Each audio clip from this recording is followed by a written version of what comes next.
Kalau saya beda, di awal persidangan ini kuasa hukum 01 mengatakan Hotman akan menangis. Tadi malah saya ketawa-ketawa, lucu semuanya. Anggota tim hukum Prabowo Gibran, Hotman Paris menilai lucu proses persidangan sengketa pemilihan umum presiden, Pilpres, di gedung Mahkamah Konstitusi, MK. Kalau saya dari awal persidangan ini kuasa hukum 01, Timnas Amin, mengatakan Hotman akan menangis. Tadi malah saya ketawa-ketawa. Lucu semuanya, lucu banget, kata Hotman dalam jumpa pers di gedung MK, Jakarta, Senin, 4 Januari 2024. Alasannya, jelas Hotman, pihak saksi dan ahli Timnas Amin yang menyampaikan keterangan hari ini berfokus pada usia pencalonan calon wakil presiden, cawapres, terpilih, Gibran Rakabuming Raka serta muatan aturan dalam peraturan Komisi Pemilihan Umum, PKPU, yang belum berubah pasca putusan MK nomor 90.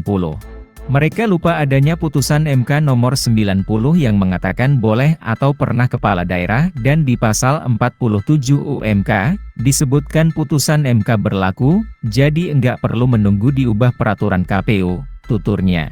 Kemudian Hotman juga menyinggung soal saksi ahli yang menyoroti langkah Presiden Joko Widodo dalam membagi bantuan sosial, bansos, ke daerah-daerah. Pihaknya mengatakan Jokowi melanggar UU Tipikor dan UU APBN. Hingga Hotman pun mengatakan tentu MK tak bisa memutus atas dugaan pelanggaran yang dilakukan Jokowi itu.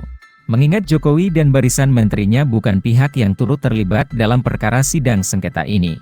Di samping itu ia menilai MK tidak punya kapasitas dalam hal menentukan apakah Jokowi melakukan korupsi atau tidak. Bagaimana mungkin MK memutus mengabulkan permohonan mereka dengan mengatakan Jokowi melanggar Undang-Undang Tipikor dan melanggar Undang-Undang APBN sedangkan Jokowi dan menterinya bukan pihak dalam perkara ini, ungkap Hotman. MK tidak punya kapasitas untuk menentukan apakah ada korupsi atau tidak, makanya saya bilang tadi, saya ketawa, Hotman menambahkan. Yang paling lucu bikin saya ketawa adalah, tadi ada ahlinya mengatakan bahwa Jokowi melanggar Undang-Undang Korupsi, Bansos, melanggar Undang-Undang APBN.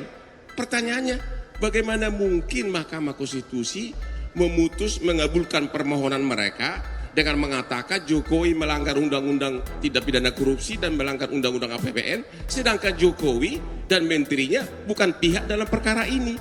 Dan Mahkamah Konstitusi tidak punya kapasitas untuk menentukan apakah ada korupsi atau tidak. Makanya saya bilang tadi, saya ketawa.